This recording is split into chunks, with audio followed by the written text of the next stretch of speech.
Hello and welcome to Volusia Magazine. I'm Amber Osman. In this week's episode, we have details on the recently passed budget. Residents and law enforcement gather for a national night out. And big events are planned in October at the Ocean Center. Later on in the program, Joanne Magley sits down with Arden Fontaine from Volusia County Public Works to discuss the removal of storm debris throughout the county. Those segments and more coming right up on Volusia Magazine. I hope you stay tuned.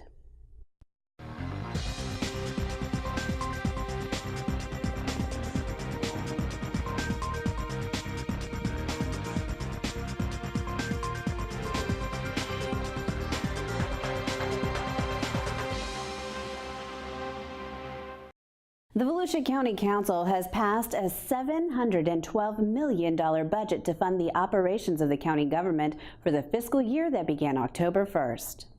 The budget calls for a general fund property tax of $6.10 per $1,000 of taxable property value. The operating budget is $15.2 million, or 2.2% above the fiscal year 2016-17 adopted budget, and provides funding for the following government functions: general government, public safety, environmental services, economic development, human services, transportation, and culture and recreation. As part of the budget, as we develop, we all know we have a duty to provide basic services to our citizens, and we pay special attention to the most vulnerable in our community. $258 million, or 36% of the county's total operational funding, comes specifically from property taxes. Of that, an estimated total of $6 million is collected by the county for community redevelopment areas, or CRAs, which are passed through the cities to spend on projects within their jurisdictional boundaries. Also, $46.7 million of property taxes provides funding for certain special district government functions, such as fire rescue and municipal-type services, such as public safety and parks and recreation for the county's unincorporated residents. Also included are other special districts like mosquito control and the Ponce Inlet Port Authority, which have specific purposes within defined boundaries. One of the other main goals of the County Council was to be at zero debt. In other words, they wanted the general fund not to have any debt burden by the end of 2019. So part of the budget process, again, is a team effort of everyone rowing in the same direction, making sure that we meet the goals of the council as directed by our manager. Thousands of locals in Volusia County recently turned out for National Night Out, an annual event that encourages neighbors to get to know each other and meet the law enforcement officers who patrol their communities. National Night Out is intended to help improve relations between police and the community and increase awareness about law enforcement programs such as drug prevention, neighborhood watch, and other anti-crime efforts. Sheriff's deputies and police officers from DeBary, DeLand, and Deltona spearheaded local efforts at 4 locations. Activities included children's fingerprinting and face painting, fire extinguisher demonstrations, animal adoption, K-9 demonstrations, and safety seminars. It gives us an opportunity to showcase our equipment and our manpower in a positive light. Oftentimes, the only time the public sees the SWAT truck is in a bad situation. So we want them to know that we're good people, we're here to help you, and they get to see the different equipment that we have to get the job done. National Night Out began 33 years ago with neighbors simply turning on their front porch lights and sitting in front of their homes. It's grown to include more than 38 million residents in 22,000 communities across the nation. The most important thing for me with National Night Out is that everybody gets out and you get to know your neighbor. Get to know who lives in your community. Get to know who you can count on. Form a town watch. And the second thing is the community then gets to meet the officers to patrol their community daily.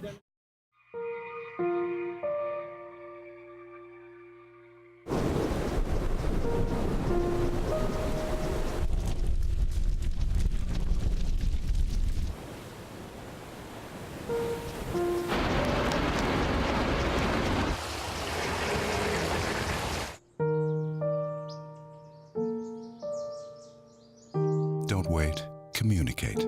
Make your emergency plan today.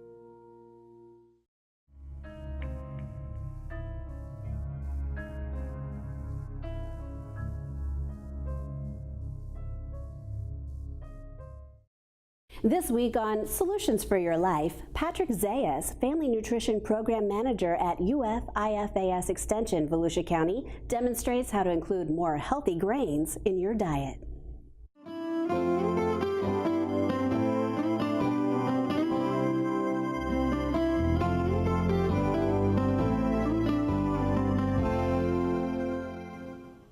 Hi, I'm Patrick Zayas, Manager of the Family Nutrition Program at the University of Florida IFAS Extension in Volusia County.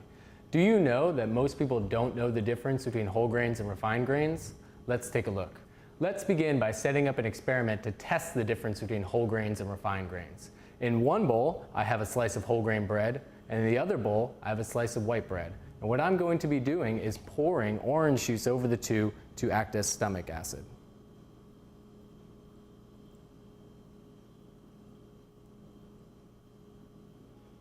To understand the difference between whole grains and refined grains, we need to know where these grain foods come from.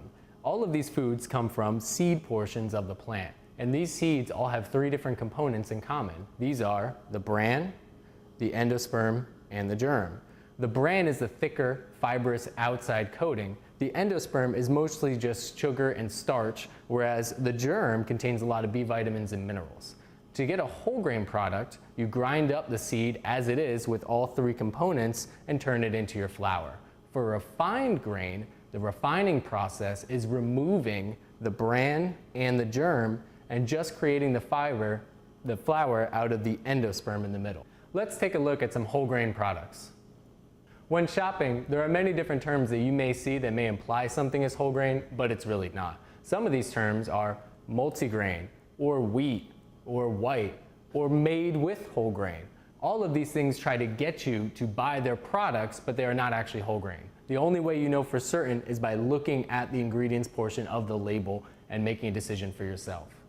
So when you look at a label, what you want to look for is the ingredients portion of the label. If you didn't know, the ingredients portion is listed by the most by weight. So looking at the ingredients portion, you want to see that the first ingredient is whole and then whatever the grain may be. It could be wheat, barley, rye, any of the different types of grain foods, but what you want to see is that it's 100% or whole and then that grain. When it comes to the different amounts, the Dietary Guidelines for Americans 2015 suggests that you should make half of your grains whole. So what you should do is try to find what works for your family. If you enjoy something like brown rice, continue to eat it, and then you could have your white bread on the side. Or maybe your family really enjoys whole grain pasta, so have your whole grain pasta, and then it's okay to incorporate some white rice into your diet. We began this segment by setting up an experiment to test whole grains versus enriched grains, and so we're going to revisit that now. I began by putting a slice of whole grain bread in one bowl and a slice of white or enriched bread in the other, and then I poured orange juice over it to act as your stomach acid. The whole grain bread stays together because of the fiber and thus the structure that it has. It soaks up the acid and doesn't necessarily break it down. The white bread, on the other hand, because it doesn't have any sort of fiber, it just falls apart almost like tissue paper. That is because there is no fiber, there is no structure to the food, and therefore it breaks down very easily. So the next time you're shopping, remember, make half of your grains whole. For more information, go to choosemyplate.gov. With Solutions for Your Life, I'm Patrick Zayas. Volusia County is still reeling from the soaking it took from Hurricane Irma and other recent tropical disturbances in the area. All that water means more welcoming habitat for mosquitoes. And that means residents may be at an increased risk for mosquito-borne illnesses. As the floodwaters recede, the remaining pockets of standing water become prime habitats for the pesky and sometimes disease-carrying insects. Mosquitoes also thrive in water trapped in containers such as buckets, tires, kiddie pools, bird baths, and clogged gutters. We have standing water in many places in the county. As a result, we've seen what we refer to as broods of populations of mosquitoes that started roughly 7 to 10 days after Irma left. And because of the rainfall that we just experienced this weekend, we're seeing another round of mosquitoes being produced from that. And then honestly, we refer to any water that stands around for 2 weeks or more as permanent to semi-permanent water, and that's utilized by a whole other group of mosquitoes. So we have a lot of mosquitoes out there at this point. McNally offers these suggestions. Discard old tires, drums, bottles, cans, pots, and broken appliances. Turn over empty pots and buckets. Replace the water in bird baths and pet dishes at least once a week. Clean out eaves, troughs, and gutters. Pick up beverage containers and cups. Drain water from boats and tarps. Cover windows and doors with screens. Maintain the proper chemistry in swimming pools and empty plastic pools when they're not in use. For more information, you can visit volusia.org/mosquito and click on Tips on Mosquito Protection. How can you fight the bite? Mosquitoes are most active at dawn and dusk, so it's best to avoid outdoor activities at these times. If you must go outside, wear long pants, long sleeves, and shoes with socks. Apply mosquito repellent to clothing and exposed skin, and use mosquito netting to protect children younger than 2 months. Meanwhile, Volusia County Mosquito Control is ramping up its efforts to kill these pesky invaders. What we're doing is partnering with the state at this point, which operates a state-supported aerial program. We're allowed to access that because of Irma, and that will allow us to treat as many as 300,000 acres for adult mosquitoes at this point. We're expecting that to occur this week. Residents can learn the locations by visiting volusia.org/mosquito or following @VCNewsInfo on Twitter. Spray locations and times are regularly tweeted. Looking for some good family fun? Well, the Ocean Center in Daytona Beach is jumping with excitement in October. USA Gymnastics 2017 Pan American Championships for acrobatic and rhythmic gymnastics will be held October 10th through the 16th. This is the first time USA Gymnastics is holding this competition at the Ocean Center, which brings athletes from around the world to Daytona Beach.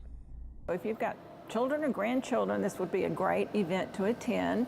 You can buy a one-day pass for $25 and an all-session pass for $40. So more information, you can go to usagym.org, and obviously we got plenty of parking. Concessions will be open. Also in October at the Ocean Center, the Daytona Beach News Journal will host their annual Fall Home Show. October 13th, 14th, and 15th. This year's home show provides attendees with a variety of exhibitors to help jumpstart their home improvement. Guests can enjoy trendy presentations on stage daily, browse cool art in the Arts and Crafts Zone, and bring the kids for face painting, bounce houses, and more. Admission to the home show is free. So bring the whole family, spend the day on the beach side, and enjoy your day, and especially if you're getting ready to remodel your home, there's plenty to see and do. For a complete list of Ocean Center events, you can visit oceancenter.com and click on the calendar of events.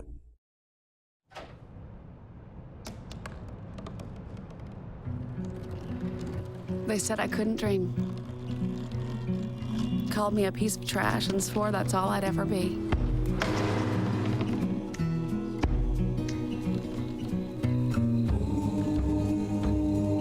Said a bottle couldn't see the ocean.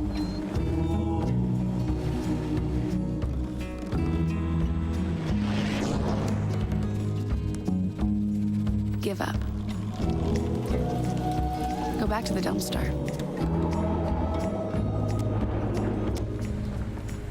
But I didn't listen.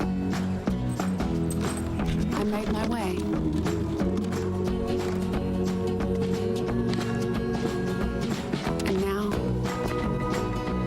I've always wanted to be.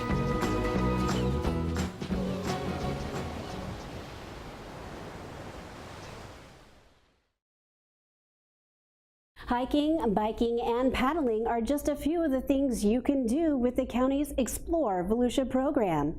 Gary Daniels takes us along for an inside look into these eco-adventures.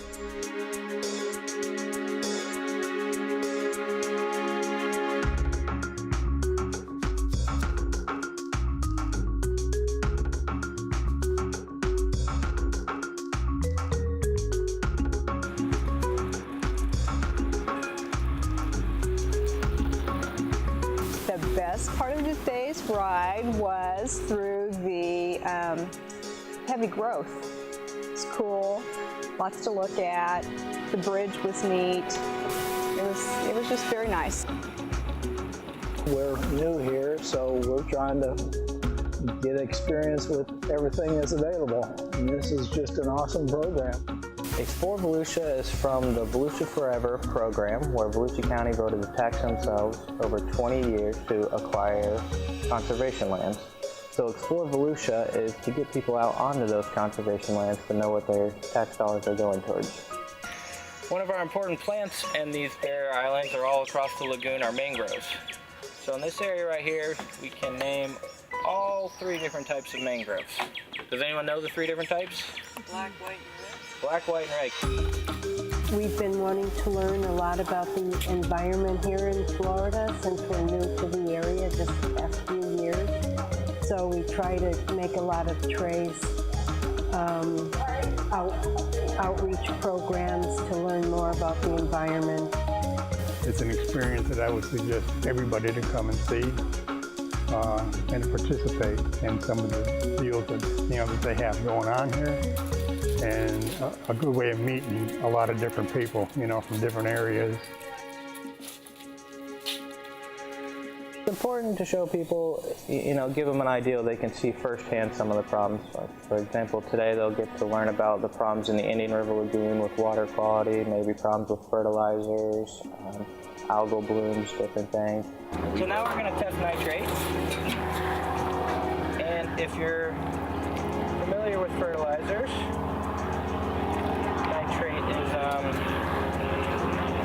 one of the big ones. Drop a little tablet in. pH and nitrate are the only ones that change colors, really. Go ahead and kind of see what we're looking at here.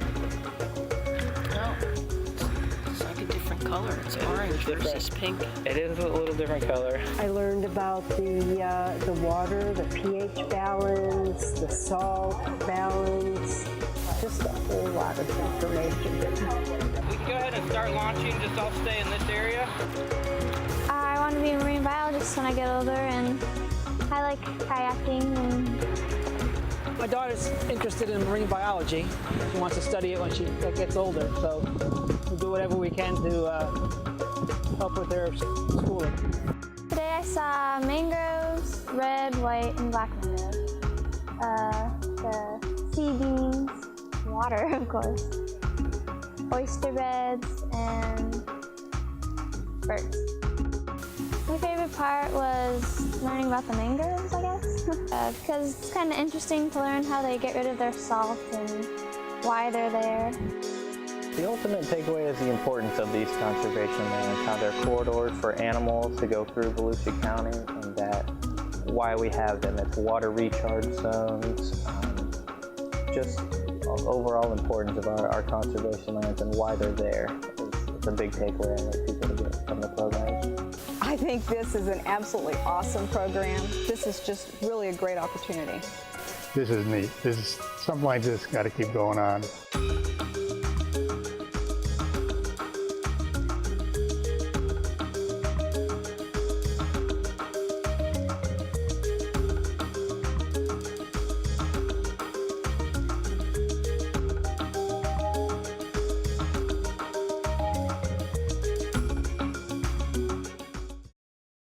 And now let's join Community Information Director Joanne Magley in the studio with her guest, Arden Fontaine with Volusia County Public Works.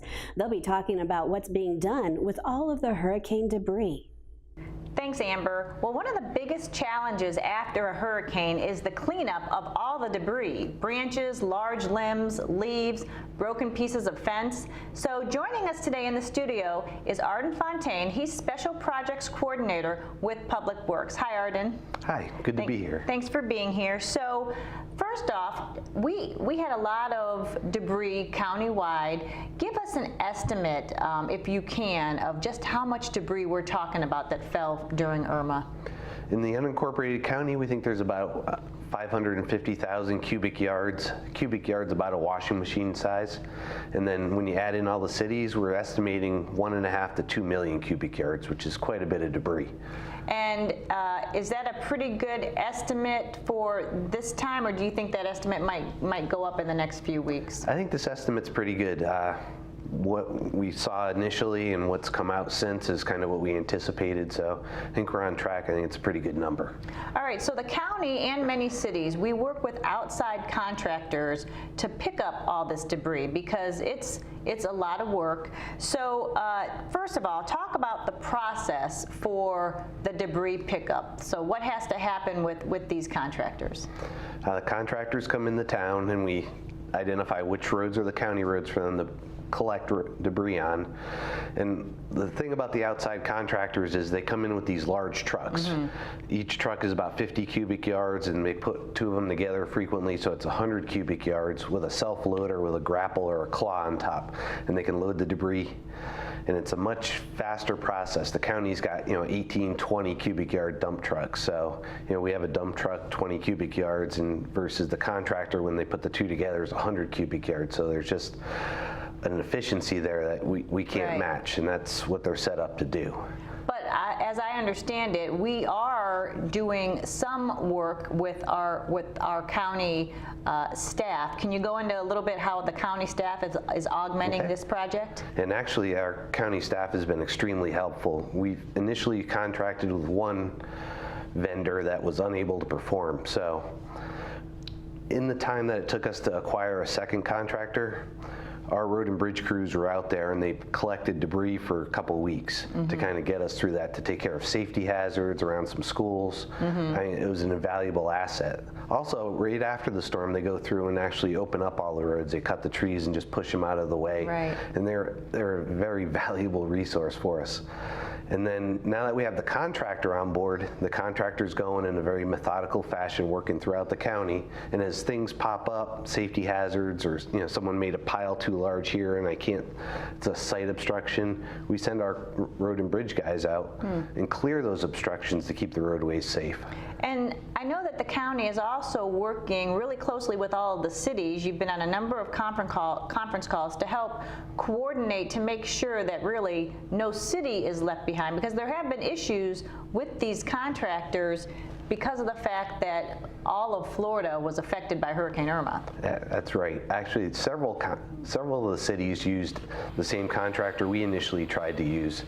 And luckily, the cities in the county came to an agreement or a decision that we weren't going to renegotiate our contracts to a higher rate as that contractor requested. And by banding together, we all held the rates steady, and we offered with our contractor that any of the cities could utilize that. I believe one so far has. And the other cities, I think the contractor ultimately came through for at that rate that was contracted. And so it's a pretty sophisticated process as far as going through and picking up the debris. From a resident's perspective, they see the big trucks, they see the scoop picking it up, they see it going into the truck, and they see it leaving. But there are steps that have to be taken so that ultimately the county, the cities, can get reimbursed by FEMA. So talk about those steps and what the contractor and the monitor company, what they have to do to make sure that all those rules are followed. For the county to be eligible, or any jurisdiction to be eligible for reimbursement, FEMA requires that they know cradle to grave where the debris came from, where it was picked up on the side of the road. We actually have monitors that follow around our debris contractor and take GPS coordinates of every location they pick up debris, and then it's brought to what we call a DMS, or debris management site. And then at that point, we either mulch it or burn it for the final reduction.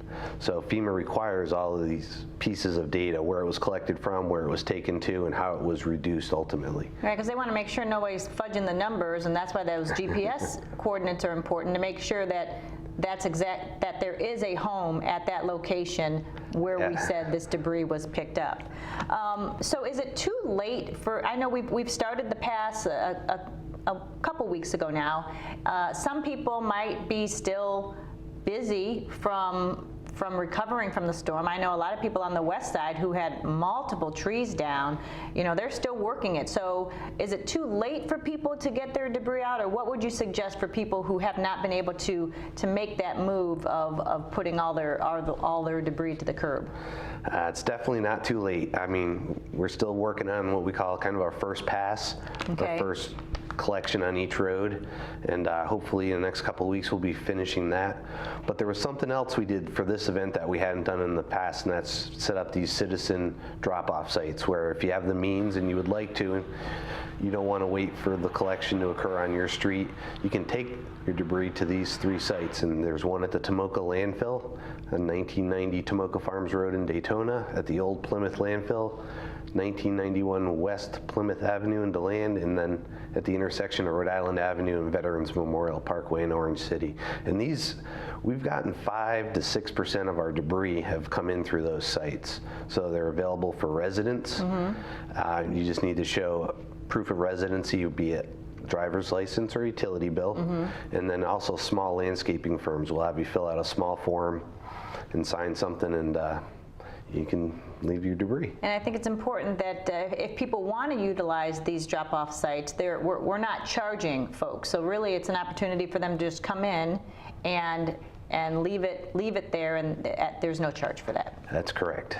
So let's touch back one more time on those folks who are still putting their stuff out. What are some things you want them to make sure they're doing when they put their debris out? We ask you to bring it to the public right away, which is between the edge of the road, the edge of the pavement, and to the backside of the sidewalk or the telephone poles. Please don't pile the debris on the sidewalk. I've actually seen during this event that a lot of people have been more careful about not piling it on sidewalks, and we're appreciative of that. You know, children walking to school. Bring it down to the curb. Don't place it near, you know, low-hanging power lines, mailboxes, fire hydrants, anything that, you know, the debris contractor, if you pile it over a hydrant, they may not see it when they go to collect it and could damage that. Don't put it in any kind of yard waste bag. We can't, since we're going to be mulching and burning a lot of this debris, we can't have the black plastic bags in there. So basically the big trucks that are coming by picking up the debris, they won't pick up the black plastic bags. That's correct. They'll leave it for your normal yard waste collection. And in the unincorporated county, you get up to 2 cubic yards each week. So that's, you know, back to the 2 washing machines worth. So garbage cans or black plastic bags, and you know, they're required to take that, and we help to enforce that, and they've done a great job. And you also set up a hotline number, and that number is 386-507-5166. What can people, I'm sure this is set up so that any questions regarding debris your staff can handle. That's correct. It's actually set up by our contractor, and they'll help you with all the guidelines, a lot of what we touched on here today, and some other questions you may specifically have. And they'll record that you need a collection just to ensure that. I mean, we're checking every road as we go, but you know, if there's a large amount of debris or a potential hazard, you know, call in please, and we'll work to resolve it. All right, well, Arden Fontaine, the Activity Project Manager with Public Works Department of Volusia County Government, thanks so much for being here today. Thank you. Amber, back to you. Thanks, Joanne, and thank you too for watching Volusia Magazine. If you have any questions about the show, you can feel free to give us a call at any of the numbers you see listed here, or you can log on to volusia.org and click on the News tab at the top of the screen to find us. And we hope you won't forget to listen to Volusia Today.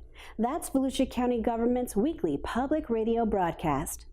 Volusia Today airs every Tuesday, Wednesday, and Sunday mornings on the local radio stations you see on your screen. For Volusia Magazine, I'm Amber Osmond. I hope you have a wonderful evening.